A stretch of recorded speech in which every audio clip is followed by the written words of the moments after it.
इतना प्यास लगता ना कि दोनों डब्बा के पानी हम पी गए बनी। बस पंची सब बारे प्यास लगा मुंह चटपटाता है। चलो अब ना पिए पानी ठीक गई बा। काटत काटत दो बोतल के पानी खत्म हो जाता है। कितना प्यास लगा जाना के नहीं अब पानी के मालूम ही नहीं खे चलत। पसीना नियन नमक नियन पानी निकल जाता जी जे बैठत तब ओकरा बाद घरे जे प्यास तो लागल बा। काटत काटत का हो जाई का हजी। अरे हेजी का पास कहां तक बैठल रही है का करिए देवर बन प्यास लागल बा। हां या तने डेरा पे देखत तनी पानी पीना पिए काट क्या होतल का हां जी गरी ये ना लागल बा। सरसों ह त मसूरी ह त चना ह त एकर काटे करली सब काटे के मिला लगी के। हां कोना पे एक बीघा बा जा काट दिया काट दलू ना पंची और रह गइल बा। ए भौजी हम काटत काटत तो कोई बा तार नजर में काटे वाला पहिए काटे के बा।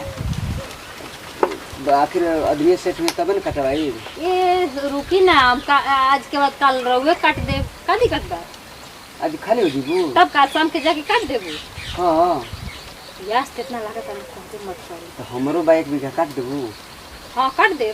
हां कौन छी हो चना है हां काट दे। जान तो का है मलकनिया का तबीयत खराब हो गला हमारे। लेकिन जानते बनी कि हमार कैसे चलेला। अरे कसौ चलला भाई खेतवा में धरला से अच्छा बा कि तू ही खइयो तू ही ले जइयो। 10 बजे 1 बजे चाहेला हमके। अच्छा ठीक है बहुत करावा हमके चाहेला। हाँ तो हमारे मलकनिया के तबीयत खराब होला एक चलते हम अकेले पड़ जतनी अकेले काटब कि बानब कि का करब का हो कि गइल कमाई जाई। हैं का हो गइल बा। अरे बड़ा किरकी को जाते कर हर रोज बुखारबे रहता भौजी। अरे जानतनी हां हमरा के देखतनी ना एकदम लिया के खटावत रही तुरंत कुल बीमारी भाग जाई। अरे तो कहतनी चल तो कहते कि ना हम ना दी होई होता तो हो होता तो फलान तो ठेकन का हमरा के देखी ना कब रोग होखेला हमार। हां तू अरे के देखी ना कि मरो के को छोड़ देलू कमाए के मजदूरी पे जाना जाई रहो कि हम घर में अपन नाच बनी कबो दुख ना होके दिन दाल चाउर सरसों गहूं हमर कबो ना किनाला। तू ठीक रहलू बताव 11 बजे तक अब घरे जाता पियत रह जियत रह खात रह पियत रह। ओ पानी ले गोलो 2 बोतल के पानी खत्म हो गइल बा। ओ तो हमना बात ना घाम की पसीना निमक नियन निकलता चैत के लागत घाम बलम। अरे राम राम हम रहो कहीं मत। अच्छा तो सुनो ना हमार काट दियो तब कल ले लगा देबू।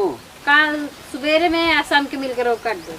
तो सुबह लगा देबू ना जानते एक बीघा एक दिन में कर देलू हो। लड़की भी खाना दाना बनाए तन मन कॉल ले भोर ही जाना ताजा तलू तब का 5 बजे हम खेत में आ जानी केहू के। हां तब चलो ठीक बा त हमरो आइयो। हां ठीक बा। हां ठीक हां लेकिन तू बनी दे में हिरकी चाहिए ना। ए त बने त हम कहते तू देखा।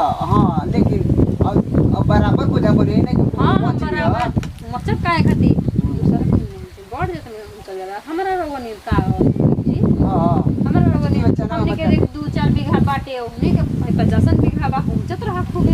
हां चलो ठीक बता दियो तो ठीक ना ठीक बात है हम के कम ना तो ठीक मत कह। हां ठीक बजा तन तो ठीक बजाई या समझा तनी घर जाके पानी पियो खूब पहले तब एक बाद खाना दाना खाई। चले गो काल के औरी मिल गई।